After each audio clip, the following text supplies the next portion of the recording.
النهاردة عن أداء البورصة المصرية، وتحليل مؤشر ال EGX30 وال EGX70 وتحليل بعض الأسهم.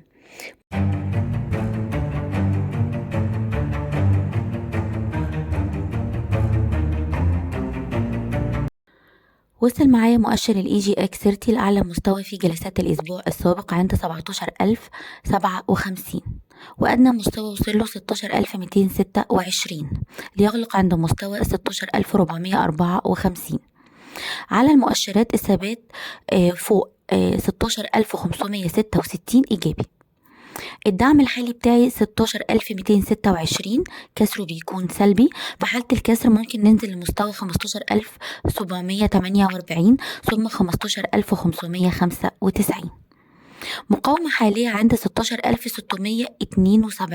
اختراقها بيكون إيجابي لهدف 17,104 ثم 17,359.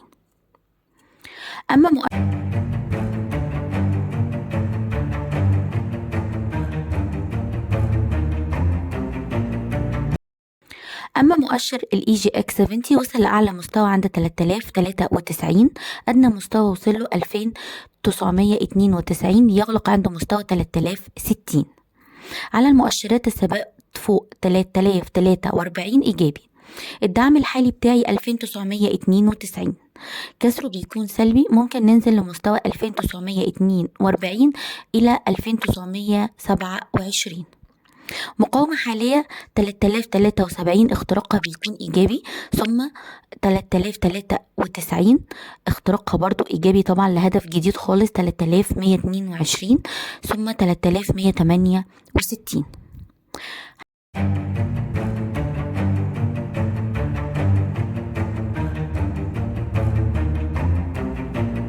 هنتكلم معاكم عن دعوم ومقاومات بعض الأسهم الرئيسية في السوق.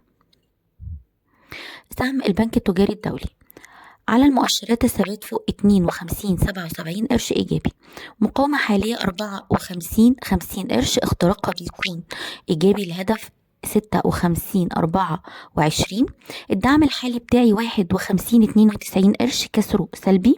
ممكن ننزل لمستوى 49.51 ثم 48.60. سهم مدينة نصر على المؤشرات الثبات فوق 3.43 إيجابي. دعم حالي 3.30 إلى 3.25 ثم 3.16. مقاومة حالية 3.53 ثم 3.58 ثم 3.67.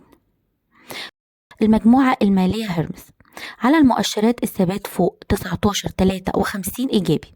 الدعم الحالي بتاعي 19.63، كسره بيكون سلبي. في حالة الكسر هننزل لمستوى 19.11 ثم 18.91.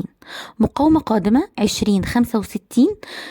ثم 20.70 ثم 21.43. سهم مصر الجديدة على المؤشرات الثبات فوق 9.12 إيجابي. الدعم الحالي بتاعي 8.75، كسره بيكون سلبي. ممكن ننزل لمستوى 8.59 ثم 8.26. مقاومة حالية بتاعتي هتكون 9.20 ثم 9.45 ثم 10.10. سهم الشمس للإسكان على المؤشرات الثبات فوق 7.1 إيجابي، كسره بيكون سلبي. في حالة الكسر هيكون الدعم بتاعي 6.71 ثم 6.67 ثم 6.35. المقاومة بتاعتي 6.98، اختراقها إيجابي لهدف 7.27 ثم 7.50. الإسماعيلية دواجن على المؤشرات الثبات فوق 6.28 إيجابي. الدعم الحالي بتاعي 6.6، كسره طبعا بيكون سلبي. هننزل ل5.95. مقاومة حالية 6.32 ثم 6.42 ثم 6.63. اختراقهم بيكون إيجابي لهدف 6.79 ثم 7.20. طبعا في أسهم تانية هيتم تحليلها على الصفحة، تابعوا معانا. طبعا كسر الدعم بيكون سلبي، وفي حالة الكسر بنفعل إيقاف الخسارة. كان معاكم مروة حسين، محلل فني وخبير سوق مال.